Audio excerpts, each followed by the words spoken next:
আমাদের বাচ্চারা যে লিচিগুলো খেয়ে থাকে কিংবা আমরা নিজেরাও মাঝে মাঝে এই লিচিগুলো খেয়ে থাকি, এটা যে কি ক্ষতিকর চলুন আমি আজ আপনাদের দেখাবো। তো প্রথমে আমি আমার একটা ওড়না নিয়ে নিলাম, ওড়নাটার উপরে এই লিচুটাকে রেখে দিলাম।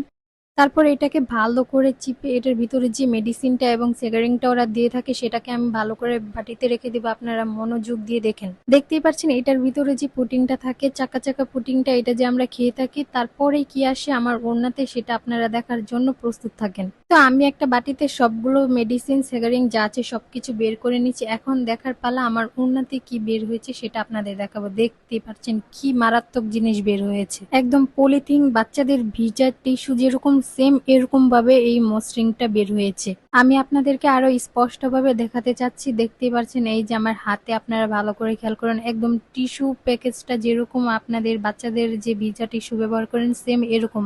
আর এগুলাই কিন্তু আমাদের বাচ্চাদের ক্ষতি করে, আমাদের ক্ষতি করে। এগুলো কিন্তু কখনোই হজম হয় না, যেহেতু পলিটিন জাতীয় জিনিস। পলিটিনটাই কিন্তু অনেক ক্ষতিকর, ধীরে ধীরে আমাদের কিডনির অনেক ক্ষতি করে। তাই আজকের পর থেকে বাচ্চাদের আমরা এই ক্ষতিকর জিনিসগুলো দিব না।